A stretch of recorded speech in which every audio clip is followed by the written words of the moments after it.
Welcome to Wonderland, the podcast where I go down the rabbit hole to research things you may be curious about.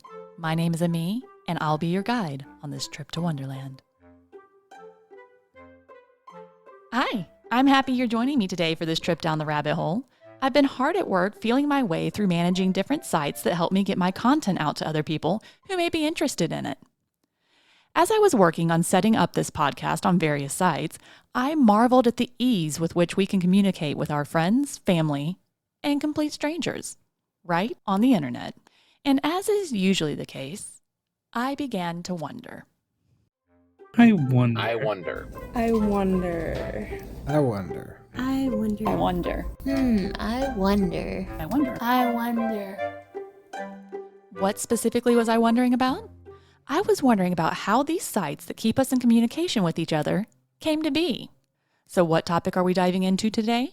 Social media. Social media. Social media. Social media. Social media. Social media. Social media. That's right, social media. We're going to look at the beginnings, the evolution, the good, and the bad on this trip to Wonderland. Let's start with the basics. What is social media? Social media is where people can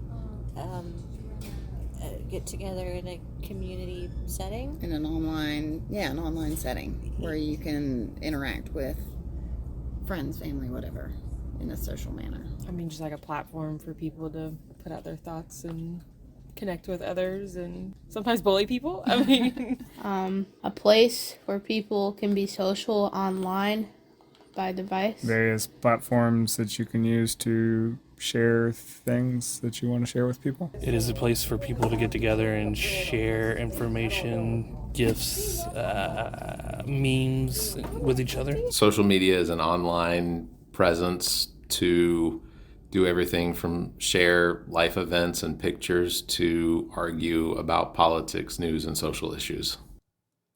While I like Merriam-Webster's definition of social media, which defines it as forms of electronic communication, such as websites for social networking and microblogging, through which users create online communities to share information, ideas, personal messages, and other content such as videos. I actually more closely relate to whoever defined it as interactive technologies that facilitate the creation and sharing of information, ideas, interests, and other forms of expression through virtual communities and networks on Wikipedia. The term social media is actually a fairly broad term and can refer to a variety of types of sites, from social networks to discussion forums to other networks for image sharing and video hosting, bookmarking, blogging, consumer reviews, interest-based sharing economies, and social shopping. Which social media platforms have you heard of? Twitter, now X, Instagram, Facebook, Threads, TikTok. Can't really think of much more. Those are the ones I use. Facebook, Instagram, Snapchat, TikTok, Twitter. I think there's Threads now. Facebook, Instagram, Twitter, Snapchat. TikTok. There's so many more, and I can't. I feel like we're missing a big one. lot. Does MySpace count still? Can we really go back to that one? Facebook, Twitter, or X, Truth Social, Instagram, Google. I don't know. I can't think of that. I don't. Can I cheat? No No. cheating. All right. Yeah, that's good. Facebook, Instagram, Twitter. Oh, it's not Twitter anymore, is it? X. Plenty of others. MySpace. YouTube, Facebook, TikTok, MySpace, Instagram, Snapchat, Twitter, Reddit. With more than 2.6 billion active users globally and more than 70% of Americans using social networking, chances are you've heard of one or two of them. There are currently 15 social media platforms that have at least 400 million active users as of July 2023. The big one is Facebook with 2.989 billion monthly active users. YouTube is close behind with 2.527 billion users. WhatsApp and Instagram both boast 2 billion active users monthly. Some of the most popular social media sites are those that fit into the social networking bucket I mentioned earlier. This is where you'll find sites like Facebook, Twitter, which I guess is now called X, Instagram, LinkedIn, and TikTok. Discussion forums include Reddit, Dig, Quora, and Clubhouse. Image sharing and video hosting networks include Instagram, Flickr, PhotoBucket, YouTube, Snapchat, Vimeo, and TikTok. As you can see, some sites check multiple boxes. Bookmarking networks allow users to save different ideas, lists, and content, and include Flipboard, Pocket, Pinterest, StumbleUpon, and Feedly. Blogging networks, which is where you publish your thoughts and more, include Tumblr, WordPress, Medium, and even Facebook. TripAdvisor, Yelp, and OpenTable are all well-known social networks for consumer reviews. Interest-based networks are specialized networks that are curated to specific interests or hobbies, like Strava, a site for athletes that includes the ability to track workouts and races, or Goodreads, which is a social media site for the bookworm in your life. Even several shopping sites have added a social component, such as Poshmark, or social sites have added a shopping component, like Facebook Marketplace. And while this seems like a ton, there are still so many out there. Some are big in Europe or Asia, but not really used here in the United States. Some other big platforms globally include Douyin, QQ, Sina Weibo, and Kuaishou. With so many options out there, which platforms have you used? Which do you regularly use currently? I mostly use Facebook, Instagram, and TikTok. I do have Snapchat on my phone, but I don't use it. YouTube, Reddit. Facebook and TikTok primarily. Instagram if somebody sends me something. You read it a lot. Oh yeah, Reddit. MySpace, still do. I'm a big fan. I only use Facebook and Instagram.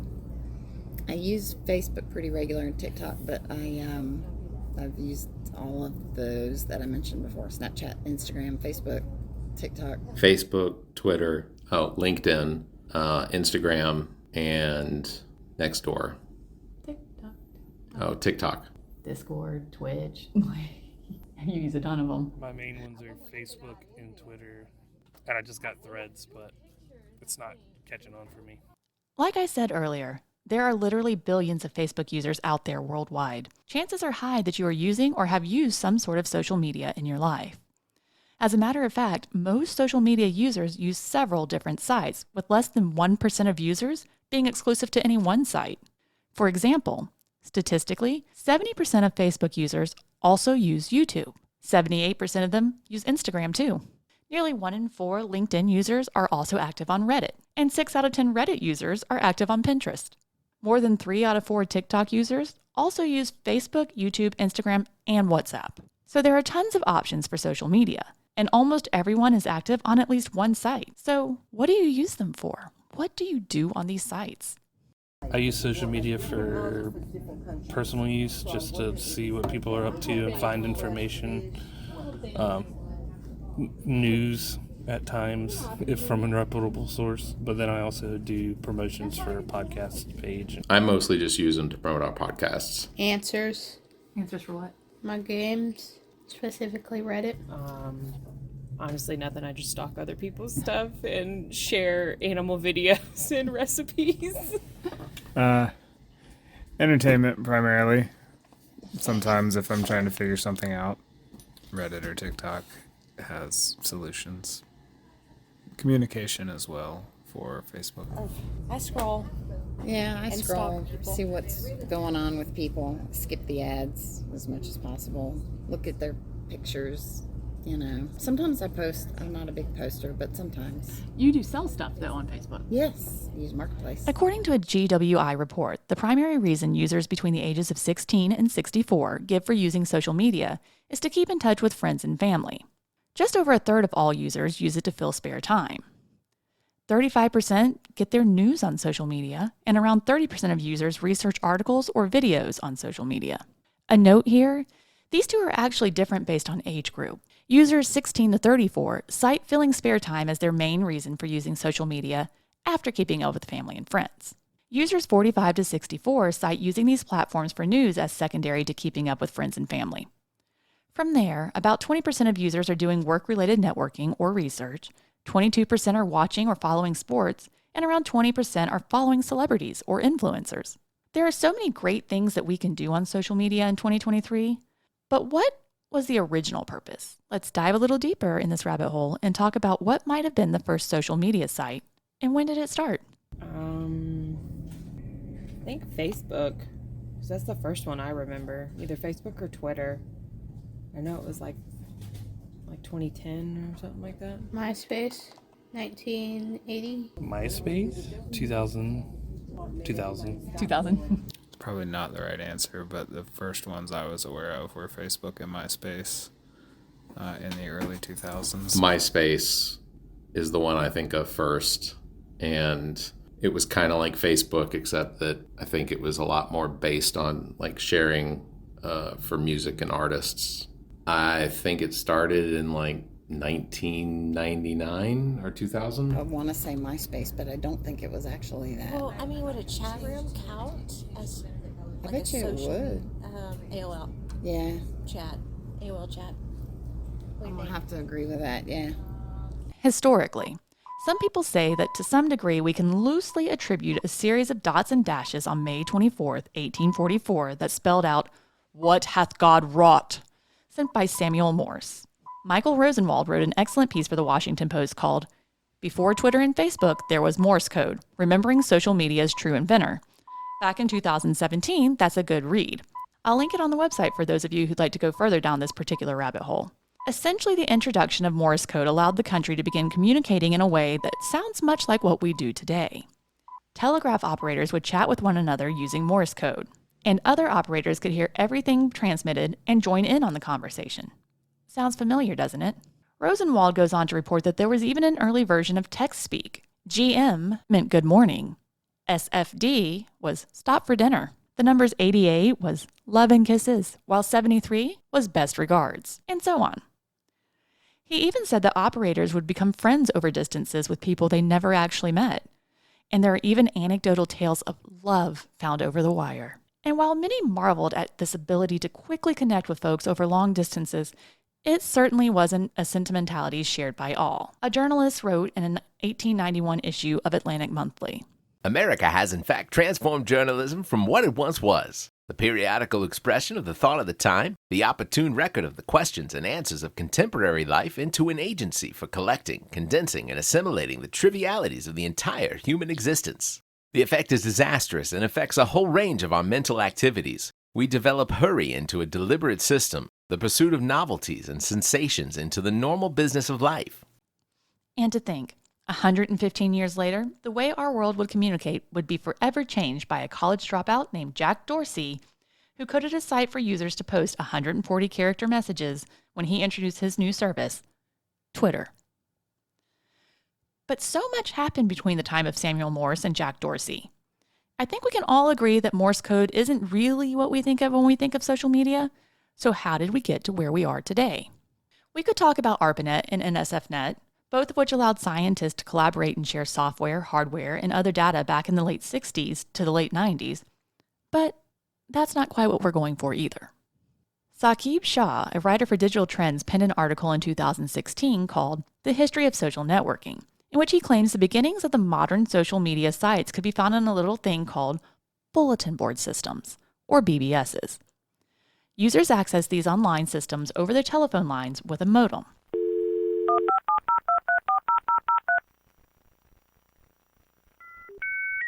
Once logged in, the user could post messages to other users or download files or games.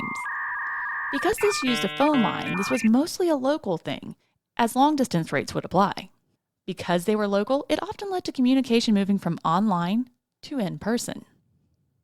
Yours truly was a frequent BBSer in Simpsonville, South Carolina, back in the 90s. I had 3 or 4 regular BBSs I visited where I played a text-based online role-playing game called Legend of the Red Dragon, or Lord.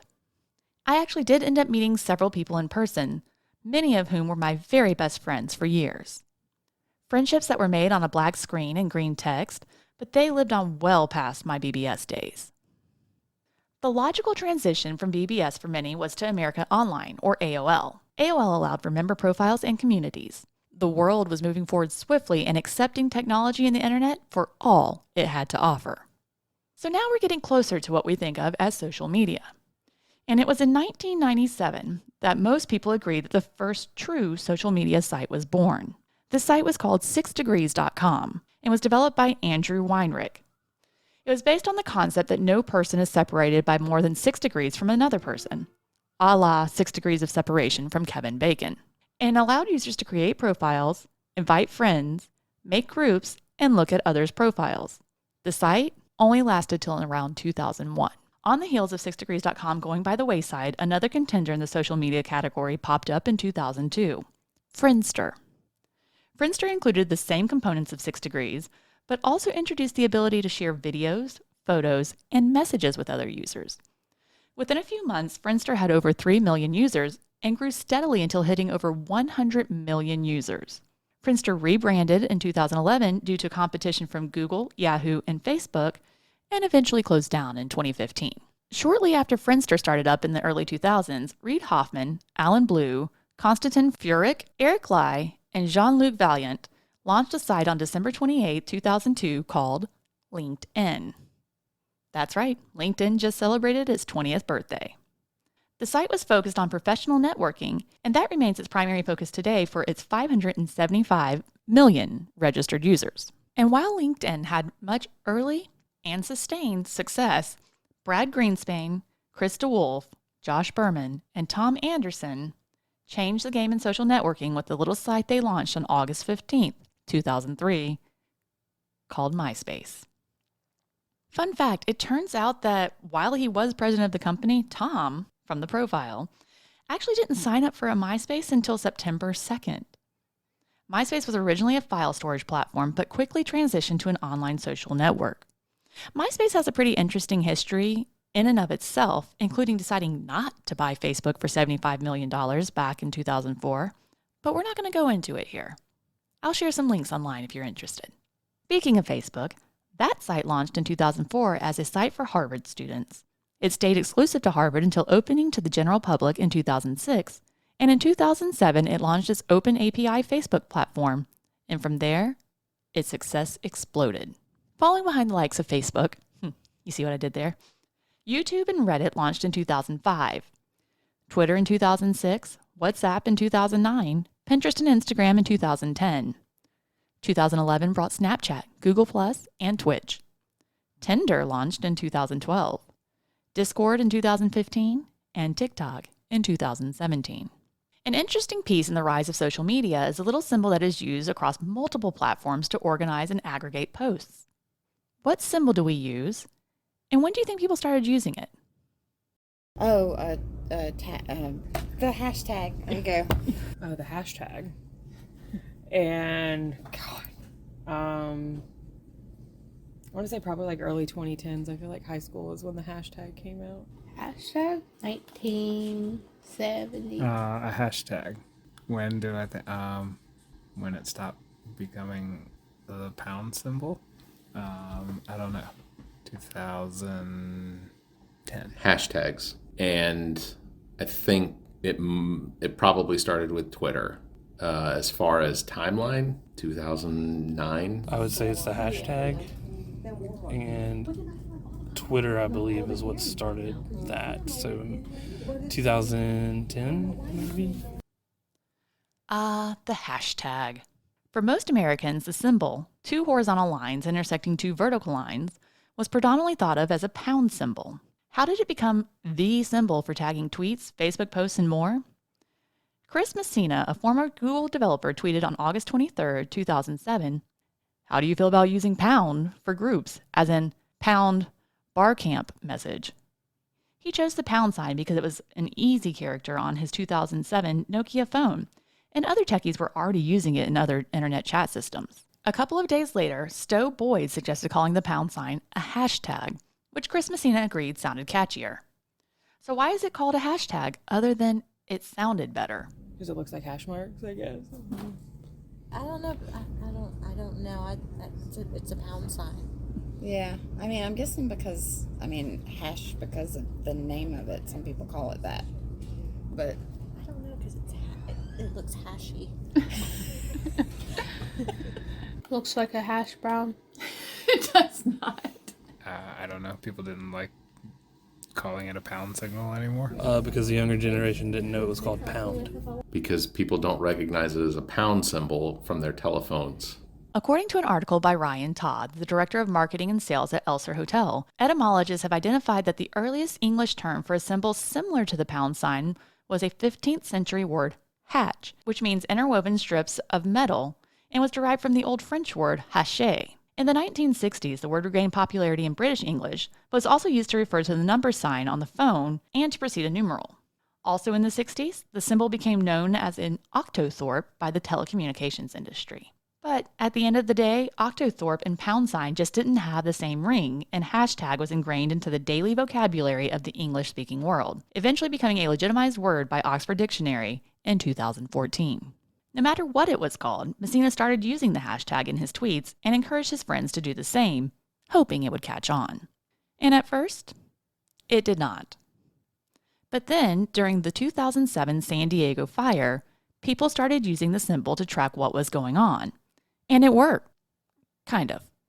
The space between San and Diego and fire made it difficult to track, and Messina suggested that the hashtag should be used with no spaces. Soon, people were emulating it, and it continued in that form. In 2009, Twitter was finally on board and hyperlinked to the hashtags, at which point usage skyrocketed. Hashtag the more you know. So that kind of gets us through how we got here, but where are we going?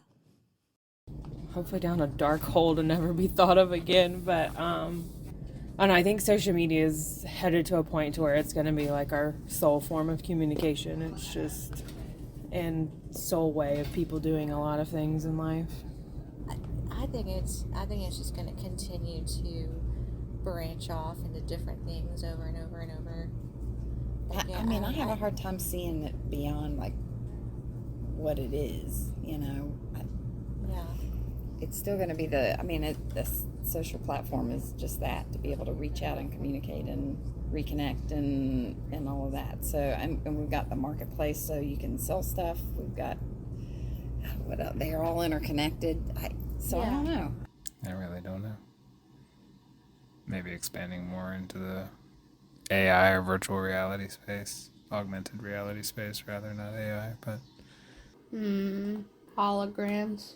I see it creating a society of people that don't communicate unless it's through anger and just yelling at each other in posts. A dystopian society in which everything has fallen apart, except for some reason our cell phones still work. I see it maybe being integrated into everyday life when it comes to maybe job resumes and things like that, kind of like LinkedIn.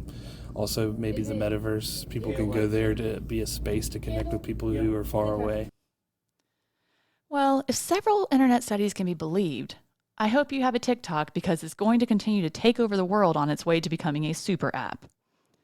In addition to several features it released in 2022, such as 10-minute videos to compete with YouTube, TikTok stories to compete with Instagram stories, photo mode to compete with carousels, and TikTok Now, a Be Real clone, along with partnerships with Linktree, Shopify, WooCommerce, and speculation about a podcast app. There are even rumors that TikTok may be building global fulfillment centers and getting into the warehouse and logistics business. According to Google Trends, interest in TikTok ads has increased by 1,125% since 2020, and TikTok ads revenue is growing so fast it's expected to match YouTube ad revenue by 2024. And that's just one social media site, and not even the biggest. One thing is certain. All of these sites make corporations and advertisers very excited. And why not? The average user spends 2.5 hours daily on social media. Even if someone doesn't use it, 90% of Americans have heard of Twitter, 91% have heard of Instagram, and 95% have heard of Facebook. And honestly, I don't know who the other 5% are who haven't heard of any of these. As a result of such high usage, specialized algorithms have made social media an advertiser's dream. Add to that statistics show that people are going to social media more and more to make buying decisions, and in some cases, even to buy. It's no wonder businesses want in on that action. And anytime corporate America gets involved, it potentially impacts the trust that users have on the product. Pinterest and LinkedIn rank at the top of the list for digital trust, while Twitter and Facebook are at the bottom. And when it comes to concerns for e-commerce, around 30% of users don't trust social media sites with their data enough to actually purchase from them. Despite that, Social commerce sales per buyer have increased steadily since 2019 from around $319 annually per buyer to around $641 annually in 2023. And because of this, experts predict that billionaires will continue to buy social media networks. Elon Musk purchased Twitter in 2022. Kanye West proposed purchasing Parler in the same year. And just as likely as someone with extra capital laying around buying an already existing social network, some wealthy business folks might just create their own, such as Donald Trump did with Truth Social, also in 2022. There are billions of users out there, and for the wealthy, the high cost might just be worth it. So with billions of users across the sites driving up usage daily, what happens to a person's account when they pass away? Well, it depends On? what the creator intends to do. Well, I know that there's, at least in Facebook land, I'm assuming it's fairly similar amongst all of them. You can, if you have a person set up to administer your account, then they can they can just let it sit there. You don't have to do anything, but you can also create like a memoriam. I forget the actual word they use for it. A memoriam site. That way people can continue to go out there and post and everything, but there's, you can tell that they're deceased or passed away. Yeah, maybe there's the activity from the user, from the profile person. After a while they go. Depends on what their family wants to do with it. Either they can memorialize it or just leave it alone, or just delete it. Sometimes I see them get, memorialized. But then I see a lot of fake versions of that same one trying to scam you, I guess. I don't think anything happens with it unless they have set up some sort of pass to an individual, whether a loved one or something like that, and then they can turn it into like a memorial. My dad passed away, and it's still there. And so nothing, I believe. Maybe there's a time limit years-wise, but I know that when people pass away, a way to grieve and still connect is to message them, kind of talk to them. So I think that's kind of cool. The internet is forever. And in some cases, so is your social media account. But to some degree, your content and digital footprint out there is something to consider as you make your own final arrangement plans. Believe it or not, some lawyers suggest ensuring that your wishes for your social media account are expressed to your loved ones the same way as you would about some of your physical possessions. Different sites handle deceased users in different ways. Twitter, for example, will not give a Twitter account to another person, regardless of their relationship, but will work with immediate family to deactivate the account of a loved one who has passed. Facebook actually gives the option of a living person to set their own account up with a legacy contact who will be given the ability to take over the account in the event of the user's death, allowing family and friends to still access the account and post to it. Instagram allows memorialization with proof of death, and essentially any of these sites will allow an account to be deleted or deactivated with proof of death. And much like your loved ones must prove that you've passed, sometimes when you're living, you also have to prove who you are in order to have your account verified. But what does it mean to be verified? And how do you get verified? Well, different social medias have different levels of or things that they need to achieve in order to become verified. If you're on Twitter, I think you just pay $8 a month and you can be verified. Facebook, I think, requires a certain number of followers and then interactions or posts, and YouTube requires a certain number of posts as well as number of hours watched of your content. TikTok, I think you have to have 1,000 followers. So on Twitter, you can just pay $8 a month to do it. To be verified on Facebook, you have to be a public figure of that's famous people, politicians, or use it for work. I guess it means that you are certified as who you say you are, and how you get that, I guess, depends on the platform. Some of it you probably have to register and verify information, and some of it you pay for. Verified is a blue check next to your name usually that tells people that you're real. And how do you get it? By being popular, I guess, on that social media.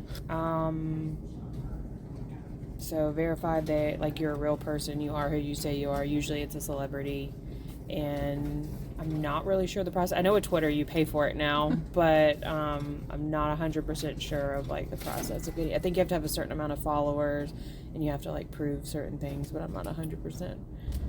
Oh, I have no idea how to get verified, but that means that you're legit the person you say you are. Right? I don't know how they do it, but Are either of you verified? So you guys are not who you say you are? No, of course not. never. First, you have to be famous, right? Yes and no. So originally, yes, celebrities were among the first to be verified, and this was due to the number of fake accounts using their namesakes and likeness. In 2020, Facebook reported around 5% of its users, or 137 million people, were believed to be fake users. In order to ensure it really was Jimmy Fallon sharing a post, the blue check was introduced. Over time, it became available not only to celebrities, but also to businesses, bloggers, political figures, governments, and personal brands. How a user gets verified varies from site to site, though generally speaking, there is no minimum number of users. Facebook and Instagram, both Meta companies, require that your account is authentic, complete, unique, and notable. Notable is the hard part here. Essentially, if searched in Google, you have to be well-known, highly searched, or important enough to be talked about, such as being featured on multiple news outlets, for example. I Googled myself, and while I am at least the person on the first several return, they're really just my social media sites and an obituary that my name was listed in. Unfortunately, not notable. So no blue check mark in my future. There are plenty of things to say about social media and its impact on how our world operates. From positive things like how it brings people together in a crisis to negatives like cyberbullying and depression. It's difficult to brand social media as a good thing or a bad thing. What are your thoughts on social media? I don't really think about it. Do you think it's good for people to have YouTube and Reddit and Facebook, or you think it's bad for them? Depends on what they're looking at. I hate social media. I get on it because I need to delete it because I get bored. But I mean, I think social media has its place, but it has its pitfalls too. I think some people get too sucked into social media and the likes and the shares, and they base their whole personality and life off of what other people think about them on social media. I don't think that's a great state of mind to have. It's bad. It gives. I mean, people aren't ready for it. People get news and spread misinformation without ever having to verify facts. I think I'm mostly indifferent to social media because it isn't something that really keeps my attention very well. And I find that if it's not just classmates from elementary and high school sharing something, that I generally just scan right past it. But you use it, like, for your podcasts. Yeah. You don't see any benefit from that? Well, it's not that I don't think we see any benefit from it. I think it definitely drives people towards our content. But I think that for me, advertising and that sort of thing doesn't really do anything for me. I get advertisements for stuff all the time, and I usually just, for some reason, I recognize it for what it is, and I just go past it. If I see an if I see a posting from a news channel about a specific article, I generally don't even look at it. If it's not something that has any interest to me, then I don't usually give it any time. I think it's useful for certain things, like I said, communication, spreading of educational information, but people can use it for a platform for whatever they want, good or bad. And then those ideas can spread very quickly. I think I have good and bad, so I'm going to go ahead and say I'm not indifferent, but just right in the middle. I have thoughts both ways. Yeah, I think so too. I mean, So what's good about it to you?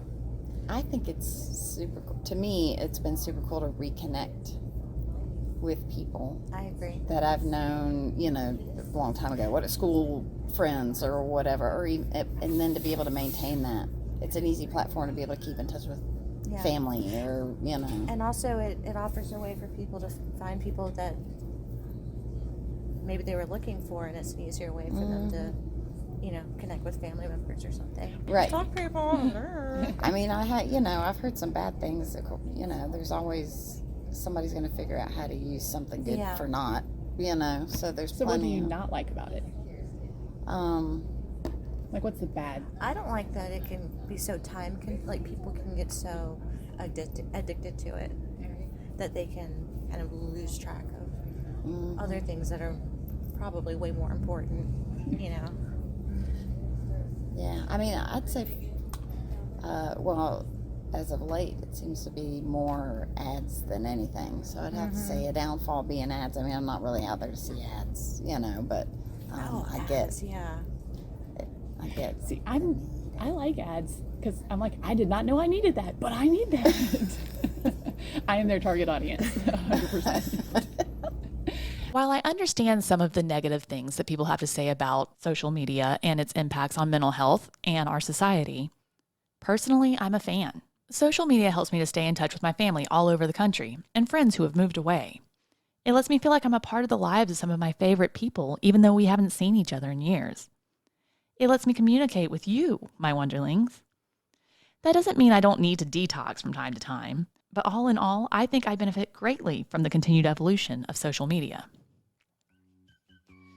So there we have it, my friends. There's so much more to learn about social media than what I listed here. Be sure to check out my website, WTWLpod.com, and TikTok for some additional fun information and videos not featured in this episode. See there? More social media bringing us closer together. Thanks so much for joining me today, and until next time, be safe, be kind, and stay curious.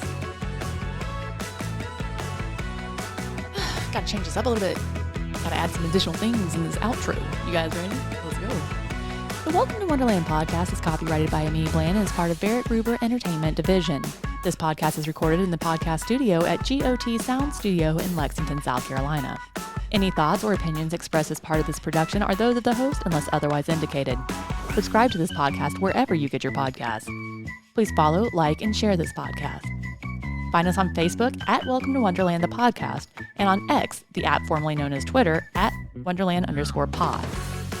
We are now also on TikTok at Wonderland Pod. And finally, check out pictures, additional information, and go further down the rabbit hole on our website at www.wtwlpod.com. To submit corrections, additional information, or requests for episodes, please email the host at welcometowonderlandthepod@gmail.com. Boom. I did it.